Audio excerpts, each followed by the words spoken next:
Salve nerds, galera, no vídeo de hoje, Shumatsu no Valkyrie, teorias, dúvidas e curiosidades. E no vídeo de hoje a gente vai falar um pouco sobre Adamas. Vamos falar sobre o deus violento que a história esqueceu. Pois é, cara, tem algumas peculiaridades na história dele que vale aqui fazer um vídeo sobre. Então eu decidi juntar algumas informações que diz respeito a esse personagem bem interessante. E que, cara, teve várias consequências aí, a derrota dele, a morte dele, né? Teve algumas coisas bem interessantes. Então, né, primeiramente avisando que eu não tô podendo mostrar imagens aqui por questão de direito autoral, mas eu vou deixar aqui os capítulos da onde eu tô tirando aqui toda essa informação, tá? Que é o capítulo 15, o capítulo 11 e o capítulo 9, beleza? De tudo que eu vou falar aqui nesse vídeo. Então, sem maiores relações, vamos começar primeiramente falando sobre quem é Adamas, né? Quem é esse deus, que é o deus da conquista, inclusive era, né, o deus da conquista no mundo grego de Shumatsu no Valkyrie. Bom, acontece que esse cara, ele era o segundo filho de Cronos com Rhea. O primeiro era o Hades, que a gente ainda não viu, pelo que eu entendi. O terceiro filho era Poseidon e o filho mais novo era o Zeus, né? E o que acontece? O Adamas, ele é um cara bastante, como o nome sugere, o título dele sugere, ambicioso, né? Ele quer conquistar tudo. E acontece que depois da titanomaquia, o Zeus ascende ao trono. Quem assume o poder é o Zeus. E a gente sabe que ele tem méritos para isso, já que ele derrotou o próprio pai no torneio, né? E assim, ele durante o torneio ele é conhecido por não ser nem sequer tocado pelos seus inimigos, o que é bastante expressivo. Então, por méritos, ele mereceu chegar no topo, né? Ficar no topo do Olimpo. Mas o Adamas não aceitava isso de maneira nenhuma.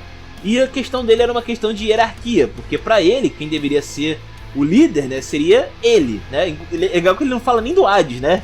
É só ele, o Zeus só não podia ser maior do que ele, só isso, né? Muito humilde, humildade acima de tudo, né? Então o que ele faz para tentar dar uma rasteira no próprio Zeus? Ele acaba se rebelando. E a rebeldia dele é diferenciada, porque ele se alia com os titãs e os gigantes do Tártaro. É assim que está escrito aqui no capítulo 15. E o que aconteceu então é o seguinte: primeiramente, vale mencionar que os titãs, eles estão vivos. Depois da titanomaquia, eles ainda existem, só que eles estavam aprisionados, né? Nem todos foram destruídos. Tem os gigantes, que para quem viu o sangue de Zeus, é praticamente uma derivação dos titãs, o que é bem interessante, porque os próprios deuses já eram uma derivação também de alguns titãs, no caso do Cronos, né? E nós também temos aqui o Tifão. O Tifão é bem interessante porque na mitologia original, o Tifão ele é como se fosse o arauto do Zeus, né? Ou para quem gosta de mitologia nórdica, é como se ele fosse o Fenrir do Odin. É mais ou menos isso, né? Só que aqui a gente não tem uma abordagem muito grande sobre o Tifão, apenas que ele dobrou o Tifão à sua vontade, ele convenceu o Tifão a lutar do lado dele, e o Tifão parece ser alguém muito mais poderoso do que os titãs normais e os gigantes também. E então o Adamas estava meio que com um pequeno exército, para lidar com os Zeus, mas ele queria mais, claro, ele é o cara da conquista, ele quer segurar a vitória dele com tranquilidade. Então, além disso, além de ter os principais inimigos do Olimpo ali na época do seu lado, ele também tinha parte do Conselho de Zeus. Ele diz que ele tem ali suporte de 49 membros do Conselho de Zeus. E além disso, ele tinha também o Hermes do lado dele, pelo que ele fala. E o Hermes tinha prometido para ele que um dos 13 deuses poderia desertar ao sinal de Adamas. Pois é. E além disso, além de tudo, toda essa façanha, toda essa mobilização que ele já está fazendo, ele ainda queria que o próprio Poseidon se aliasse a ele, porque na cabeça dele, se o Poseidon se aliasse, o Zeus não teria muito o que fazer, né? Vale mencionar que, como aqui já passou a titanomaquia, o Zeus daqui possivelmente até já teria aquele sopro capaz de parar o tempo. É bem capaz que ele já consiga dominar plenamente essa técnica, né? Mas até então fica aí só de especulação mesmo, né? Pode ser que ele ainda não dominasse por completo, tipo o instinto superior da vida. Mas enfim, acontece que a gente sabe, né? O Poseidon se recusa, o Adamas fica pistola. E é interessante que ele toma um sermão, do Poseidon, né? Que o Poseidon fala: pô, cara, você é um deus, se você tem algum problema com Zeus pra resolver, resolve entre vocês. Você não precisa de se mobilizar um exército e tal. Isso é coisa de gente fraca, né? Isso é coisa de covarde, né? Você tem que ser imponente, tem que ser o cara pra merecer. É por isso que o Zeus está no poder, porque ele era o cara, né? Como eu falei, ele comprovou durante a titanomaquia que ele é o mais pica, sacou? De todos. Mas o Adamás só ficou mais pistola, foi tirar satisfação com Poseidon, e o resto a gente já sabe, né? O cara empacotou de vez.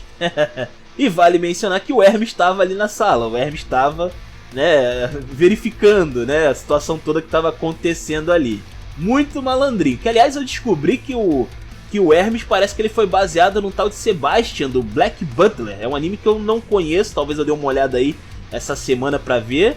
Mas é bem interessante, cara. Na moral, esse personagem é extremamente parecido com tudo que a gente vê aqui do Hermes.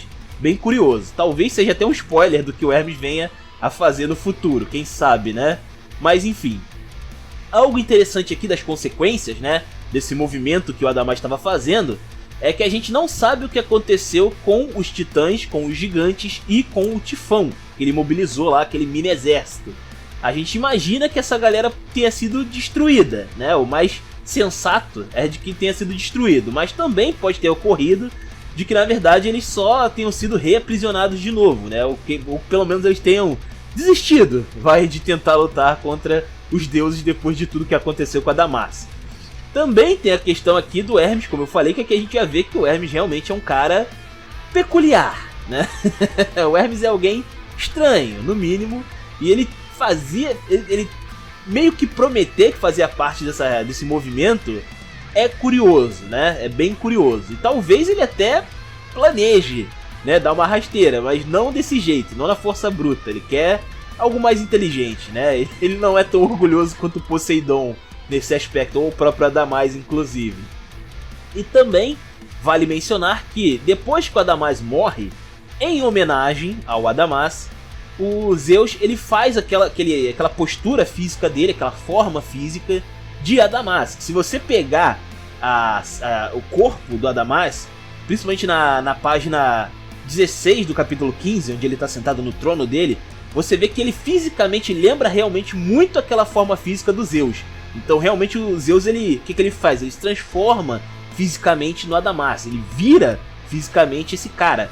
E a gente vê que ele é muito forte, ele é muito resistente, principalmente a resiliência do Zeus aumenta consideravelmente quando ele usa esse modo físico dele, né? Ele fica realmente bem parecendo imparável, sabe? Realmente uma ameaça digna contra outras pessoas. Então, cara, realmente aí o Adamás ele até poderia ser realmente um cara poderoso, mas a sua ganância o traiu, né? Ele foi tão ambicioso que ele acabou indo por caminhos escusos que custaram a vida dele, infelizmente, né? Como resultado, agora a gente só tem 12 deuses do Olimpo, né? Que regem ali o Olimpo, e os Zeus regendo acima de todos, né? Também tem a questão de que o Poseidon, né, depois desse evento, ficou conhecido como o deus mais orgulhoso que existe, o deus dos deuses, basicamente, né? O cara máximo ali, o cara que se acha o deus máximo, com certeza. E, cara, é bem inusitado de ver aí que, poxa, o Kojiro, né, derrotou o deus mais orgulhoso de todos, né? Logo o Kojiro, que era o maior perdedor que tinha. Enfim, né? A história é sensacional, cara. Essa parte da história de Shumatsu no Valkyria é sensacional. Amei, assim, adorei. E o que vocês acham aí do Adamás? O que mais vocês acham que tem a dizer sobre o Adamás? Será que tem alguma coisinha aí mais pra teorizar? Eu deixei nos comentários com vocês, beleza? Então, comenta aí, os comentários são de vocês, se inscrevam, compartilhem Taverna do Bacon, link na descrição. Eu vou ficando por aqui, valeu nerds, fui!